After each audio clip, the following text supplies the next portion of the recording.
La casa de Isabela era un museo del orden.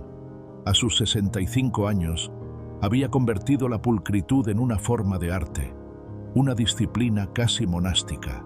Cada mañana, la luz del sol se filtraba por las ventanas impecablemente limpias, revelando un mundo sin una mota de polvo, donde cada cojín estaba en su lugar, cada libro alineado en la estantería con precisión milimétrica. Su vida, como su casa, era una fortaleza de control, una rutina predecible y segura construida para mantener el caos a raya.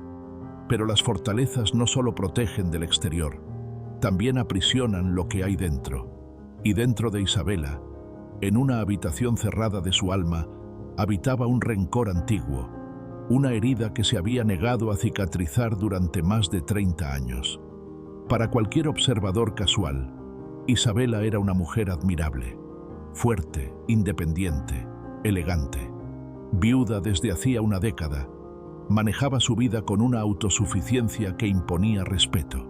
Sus interacciones con los vecinos eran cordiales pero distantes.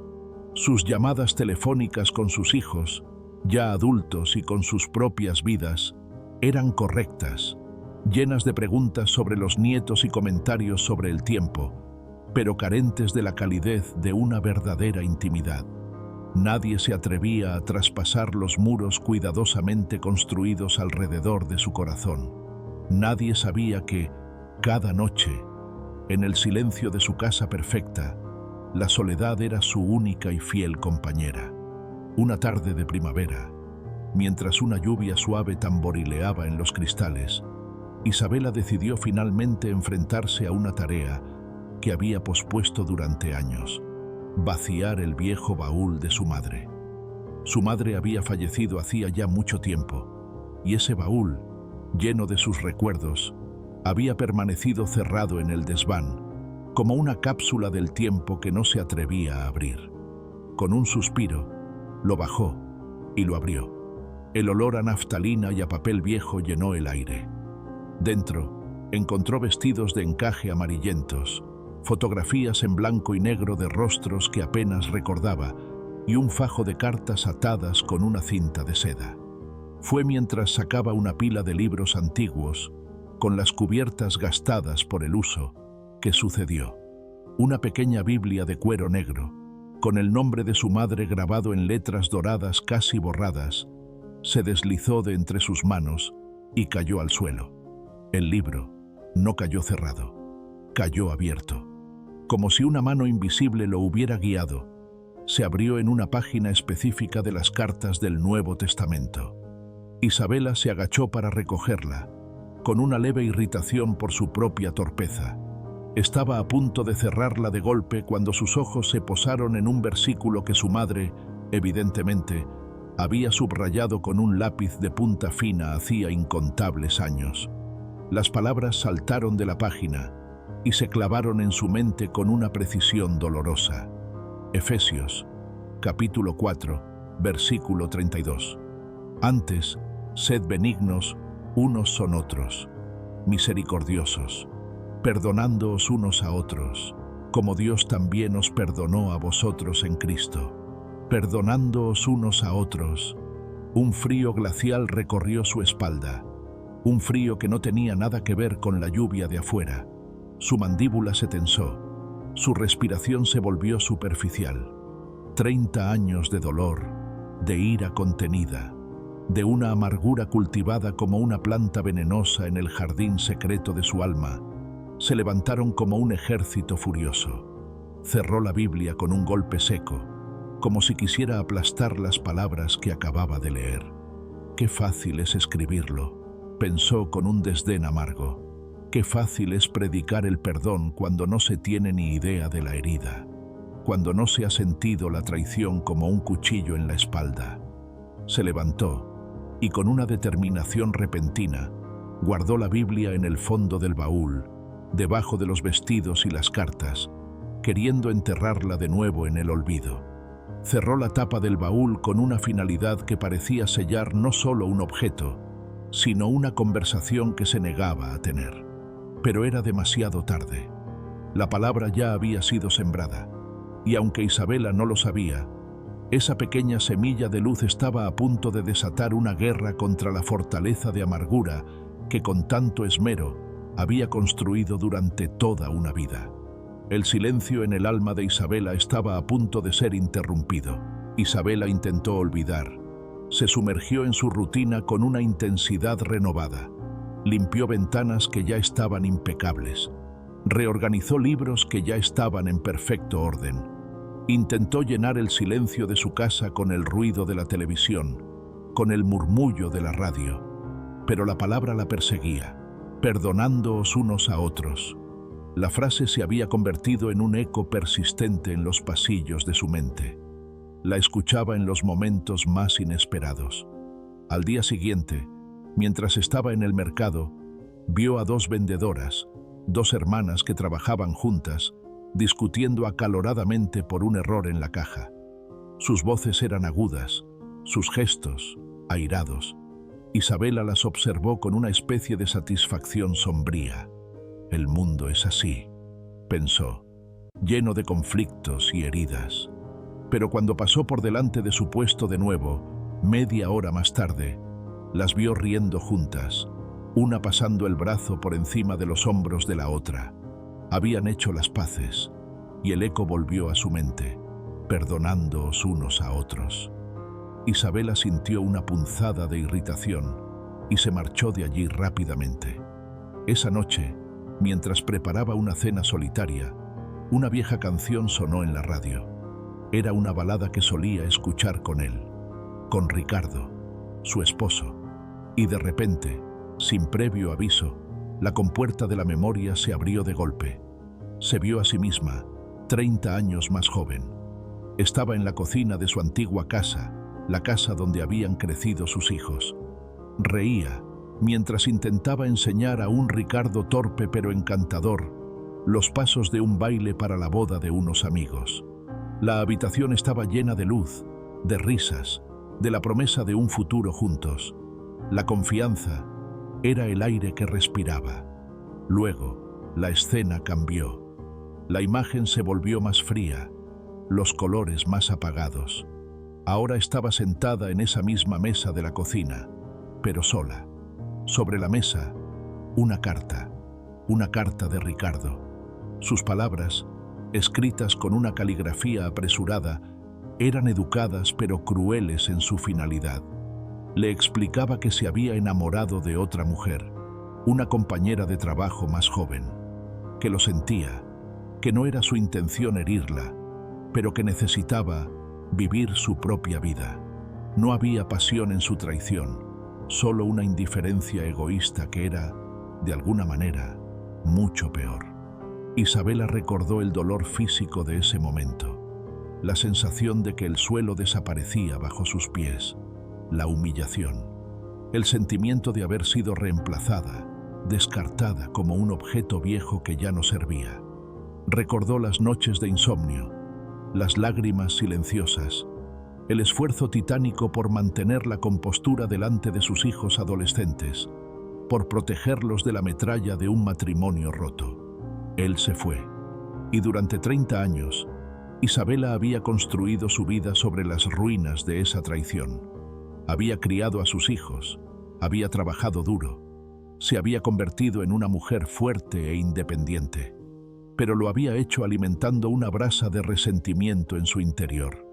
Esa amargura se había convertido en su compañera, en su escudo. Odiar a Ricardo, despreciar su memoria, era lo que le había dado la fuerza para seguir adelante. O eso creía ella. De vuelta en su cocina actual, Isabela se dio cuenta de que tenía los puños apretados con tanta fuerza que sus uñas se clavaban en las palmas de sus manos. La vieja herida dolía como si hubiera sido abierta esa misma tarde. Esa noche, la oración de Isabela no fue de paz, fue una confrontación. Se arrodilló junto a su cama, no con humildad, sino con la furia de una abogada presentando su caso ante un juez que consideraba injusto. ¿Es esto lo que quieres de mí, Señor?, susurró en la oscuridad. ¿Que perdone eso? ¿La humillación? ¿Los años de soledad? ¿La forma en que rompió nuestra familia? Nuestro pacto ante ti no fue una simple ofensa, fue una traición que redefinió toda mi vida. Se puso de pie y comenzó a caminar por la habitación, su susurro convirtiéndose en un grito ahogado. Es fácil para ti hablar de perdón desde el cielo. Tú no sabes lo que se siente. Me pides que sea benigna, misericordiosa. Misericordia para el hombre que me reemplazó sin una segunda mirada. Misericordia para la mujer que construyó su felicidad sobre mis ruinas.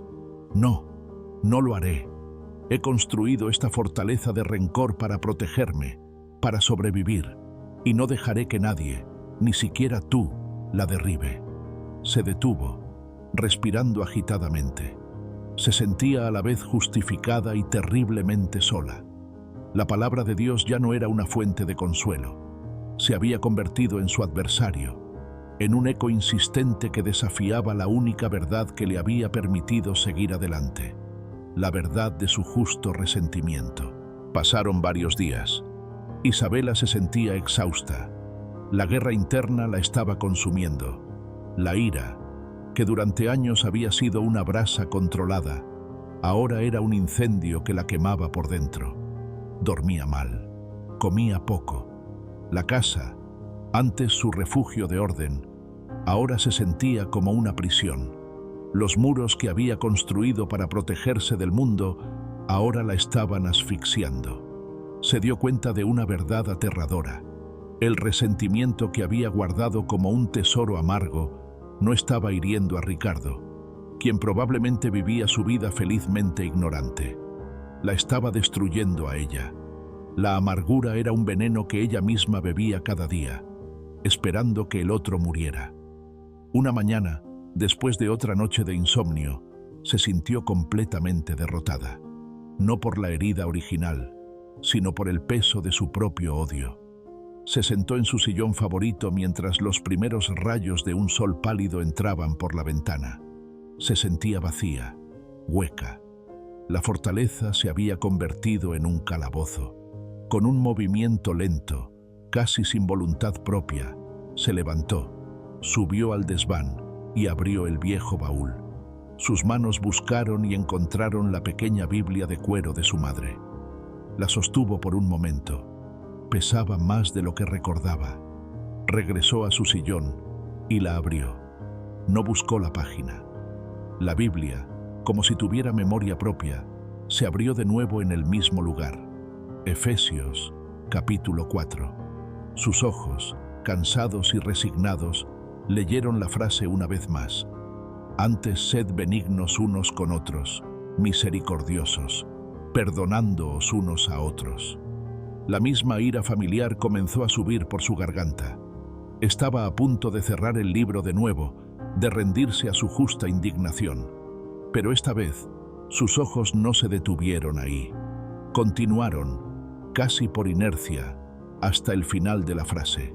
Una parte que en su enojo anterior había ignorado por completo. Como Dios también os perdonó a vosotros en Cristo. Como Dios también os perdonó a vosotros. Como Dios os perdonó a vosotros. Las palabras no eran un martillo, eran una llave que giró lentamente en la cerradura oxidada de su corazón, y la puerta se abrió de golpe. Por primera vez en 30 años, Isabela no vio el versículo como un mandamiento severo que se le imponía a ella. Lo vio como una comparación, como un espejo. La frase no comenzaba con ella y su dolor. Comenzaba con Dios y su perdón. La medida del perdón que se le pedía dar era la misma medida del perdón que ella ya había recibido. Y de repente, su mente se inundó, no con los recuerdos de la traición de Ricardo, sino con el recuerdo de sus propias faltas ante Dios, la arrogancia de su juventud, las palabras impacientes dichas a su madre, los juicios silenciosos hacia sus amigas, la envidia, el orgullo, la autosuficiencia que la había hecho vivir como si no necesitara a Dios durante largos periodos de su vida. Una vida entera de pequeñas y grandes rebeliones, de omisiones y comisiones, desfiló ante sus ojos. Y por cada una de esas faltas, La única respuesta que había recibido del cielo no había sido castigo, sino gracia, gracia inmerecida, perdón completo, comprado a un precio infinito en una cruz de la que ella solo había oído hablar, pero cuya realidad ahora la golpeaba con una fuerza abrumadora. Se dio cuenta de que la deuda que Ricardo tenía con ella, por grande y dolorosa que fuera, era como una pequeña moneda de cobre en comparación con la deuda impagable que ella tenía con Dios. Una deuda que había sido cancelada por completo, sin condiciones. Y ella, que había sido perdonada de una deuda de 1.000.000 de talentos, se había pasado 30 años estrangulando a su deudor por 100 denarios. La comprensión la golpeó con la fuerza de una ola. La fortaleza de su amargura, que ella creía que la protegía, en realidad la había mantenido prisionera. El resentimiento, que ella pensaba que era su fuerza, había sido su veneno. Su justicia propia, que ella lucía como una medalla de honor, era en realidad un conjunto de harapos sucios ante la santidad de la gracia de Dios. Se quebró. Un sollozo profundo, gutural, surgió de un lugar de su alma que había estado cerrado durante décadas. Se inclinó hacia adelante, abrazando la vieja Biblia contra su pecho, y lloró. Lloró como no había llorado desde aquella noche en que leyó la carta de Ricardo. Pero estas lágrimas eran diferentes. No eran las lágrimas calientes de la ira y la autocompasión. Eran las lágrimas limpiadoras del arrepentimiento, las lágrimas liberadoras de la rendición. Lloró por sus propios pecados, lloró por su orgullo, lloró por los 30 años que había pasado como prisionera en su propia casa del alma. Y lloró con una gratitud tan inmensa y abrumadora que sintió que su corazón, literalmente, se expandía en su pecho. El muro se había derrumbado, y en las ruinas de su justicia propia, la luz de la gracia de Dios finalmente pudo entrar. Isabela lloró durante mucho tiempo. Cuando finalmente las lágrimas cesaron, un silencio profundo llenó la habitación. Pero era un silencio diferente al de antes. No era el silencio pesado del rencor, sino el silencio ligero y pacífico de un alma que por fin ha encontrado descanso. Se sentía agotada, pero extrañamente ligera, como si le hubieran quitado un peso invisible de encima. Se levantó y fue a la cocina. Se preparó una taza de té, sus movimientos aún lentos, pero ya no rígidos. Se sentó a la misma mesa donde tantas veces había comido en solitaria amargura. Pero esta mañana, el té sabía diferente.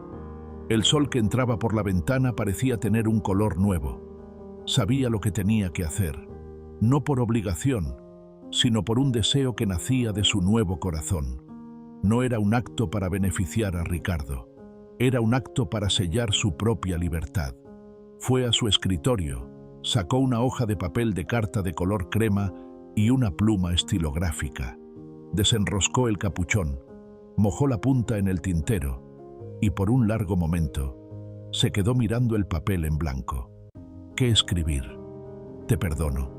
Las palabras parecían demasiado simples, demasiado pequeñas para contener el peso de 30 años.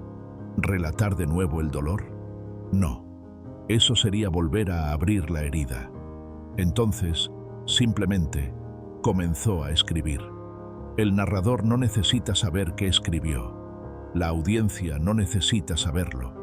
Quizás fue una carta corta y sencilla. Quizás fue larga y detallada. Quizás solo escribió una frase, o quizás solo el nombre de él. O quizás la carta no era para él en absoluto. Quizás la carta era para Dios. Una confesión escrita, una renuncia formal a su derecho a la venganza, una entrega de su dolor en las manos de aquel que podía manejarlo. Vemos sus manos moviéndose sobre el papel, la pluma dejando un rastro de tinta oscura. Vemos la concentración en su rostro, pero ahora es una concentración pacífica, no tensa. Vemos cómo, al terminar, lee lo que ha escrito, y una pequeña y serena sonrisa se dibuja en sus labios. Dobla el papel cuidadosamente y lo mete en un sobre. No vemos si escribe una dirección. No vemos si le pone un sello. La escena final no nos muestra si envía la carta, porque el destino de la carta ya no importa. El acto de liberación ya ha ocurrido en su corazón. La sanación no dependía de la reacción de él, sino de la rendición de ella. Isabela se levanta y camina hacia la ventana que da a su pequeño jardín trasero. La lluvia ha cesado, el sol ha salido y el aire está limpio y fresco. Las gotas de lluvia aún cuelgan de las hojas de las plantas, brillando como pequeños diamantes. Ve un pequeño brote verde asomando en una maceta que había estado vacía durante mucho tiempo. Por primera vez en décadas, no ve un jardín que necesita ser arreglado, sino un espacio lleno de potencial, un lugar para plantar cosas nuevas. Se queda allí, mirando hacia afuera, respirando el aire limpio de la mañana. La fortaleza de la amargura había caído, y en su lugar, ahora había un jardín listo para que el jardinero divino comenzara a plantar las semillas de la paz, el gozo y quizás, con el tiempo, un nuevo tipo de amor. Su viaje apenas comenzaba.